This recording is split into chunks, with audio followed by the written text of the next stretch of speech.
سیدہ اللہ کی عطا ہے جو نبی مکرم پر اس نے نازل کی۔ مجھے اگر حضرت امام جعفر صادق علیہ السلام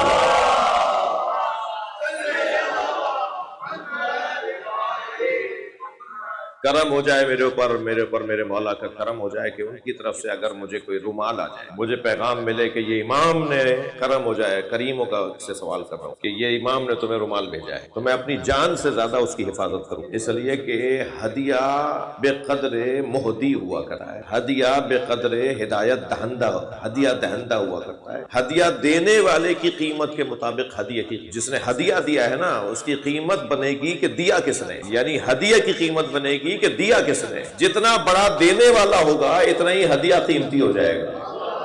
اب سیدہ کے آنے پہ جو نبی کھڑے ہوتے ہیں تو اس لیے نہیں کہ بیٹی آ رہی ہے، اس لیے کہ اللہ کی عطا آ رہی ہے، اللہ کا ہدیہ آ رہا ہے۔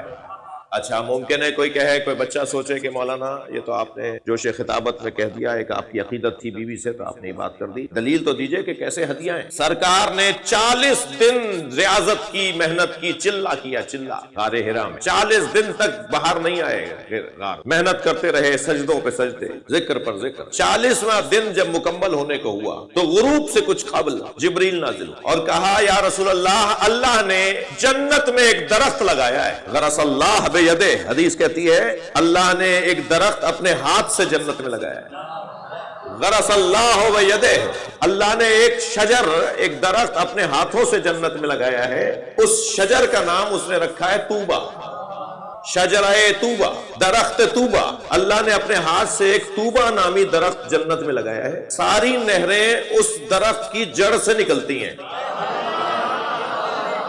شہد کی نہر بھی اسی درخت کی جڑ سے نکلتی ہے جی، میٹھے پانی کی بھی اسی سے نکلتی ہے، شرابن طہورا کی بھی جو نہر نکلتی ہے اسی سے نکلتی ہے، دودھ کی نہر جو نکلتی ہے وہ اسی درخت سے نکلتی ہے۔ پوری جنت کو جو نہریں سیراب کرتی ہیں، جنتیوں کو جن نہروں سے مشروبات پلائے جاتے ہیں وہ جس درخت کی جڑ سے نکلتے ہیں اس درخت کا نام ہے طوبہ، اور اس درخت کو اللہ نے اپنے ہاتھوں سے لگایا ہے۔ اس درخت میں ایک ہی پھل نکلا ہے جس کا نام فاطمہ ہے۔ سبحان اللہ، صلوات پڑھ لے رہا محمد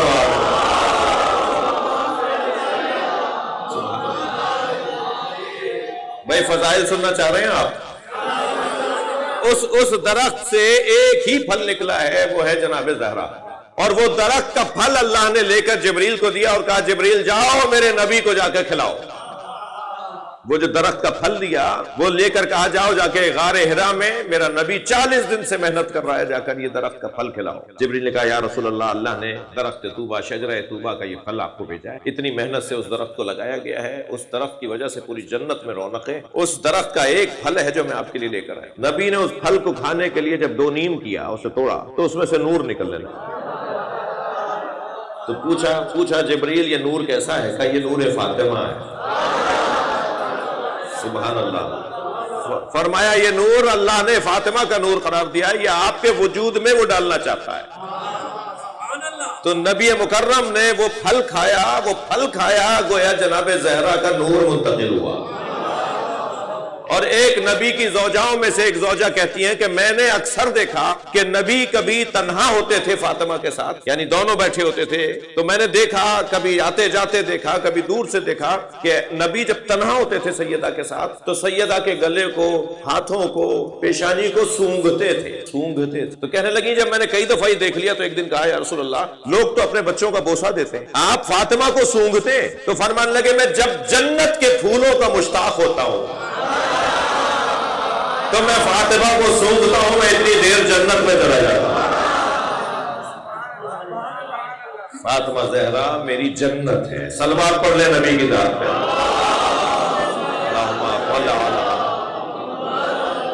سبحان اللہ، بھائی اپنی حاجات کے لیے ایک صلوات پڑھیں۔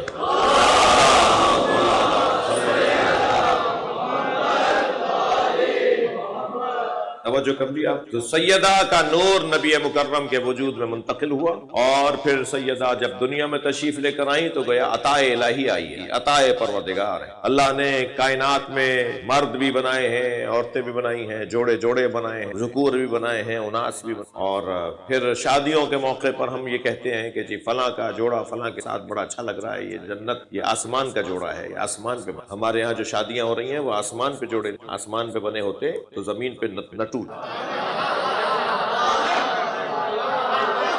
اللہ کا بنایا ہوا ٹوٹتا نہیں ہے. دیکھیں اللہ نے بھائی بھائی بنایا، آپ کے بھائی کو آپ کا بھائی بنایا، یہ نہیں ٹوٹ سکتا. آپ کتنے ہی جنگوں کی اخباروں میں اشتہار دے دیں کہ میرا یہ بھائی نہیں ہے، آپ کے کہنے سے وہ بھائی نہیں، وہ بھائی ہونے سے رکے گا نہیں، وہ بھائی ہے. کتنے ہی ابا اشتہار دے دیں یہ میرا بیٹا نہیں ہے، میں اسے آگ کرتا ہوں، آپ کے کہنے سے نہیں ہوتا کچھ، یہ بیٹا ہے آپ کا. ہاں اللہ نے جو رشتے بنائے ہیں وہ ٹوٹتے نہیں ہیں. تو جب اللہ کے بنائے ہوئے رشتے ٹوٹتے نہیں ہیں تو ہمارے یہاں یہ شادیاں کیوں ٹوٹ رہی ہیں؟ اس کا مطلب یہ کہ یہ رشتہ اللہ نے نہیں بنایا ہے. میاں بیویوں میں صرف ایک رشتہ آسمان پہ بنا ہے، وہ علی و بطول کا رشتہ.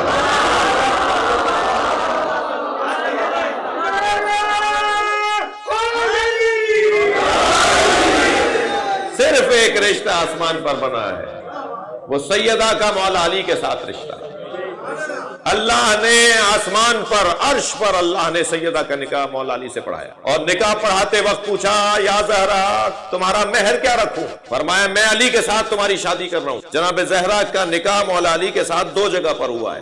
عرش پر اللہ نے پڑھایا ہے، فرش پر مصطفیٰ نے پڑھایا.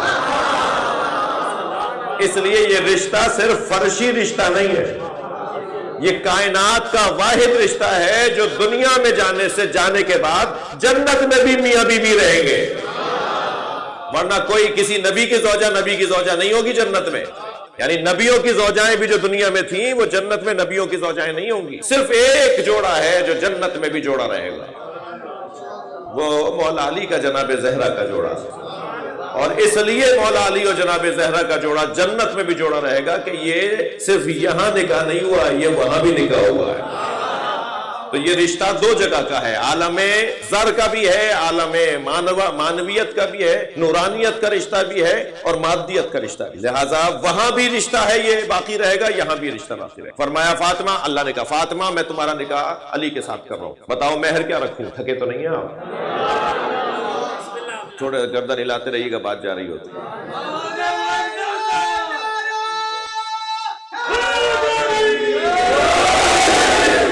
یا زہرا بتاؤ میں علی سے تمہارا نکاح کر رہا ہوں، تمہارا مہر کیا رکھوں؟ سیدہ نے فرمایا بابا کی امت کی بخش، میں امت مصطفیٰ کو دوزخ میں نہیں دیکھنا چاہتا. سیدہ اپنے بابا کی امت کو جنت میں دیکھنا چاہتا. تبھی تو بچوں نے ایسا کام کیا، سیدہ کے بچوں نے تبھی تو ایسا کام کیا کہ قیامت تک یہ فرش عذاب بچھا رہے اور ہدایت ملتی رہے، لوگوں کو ہدایت ملتی رہے. آجئے اندر آجئے، ایک صلوات ہدیہ کریں نبی کی ذات پہ.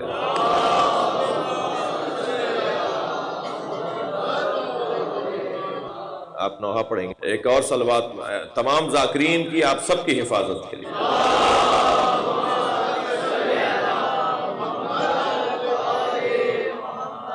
بات آگے بڑھے.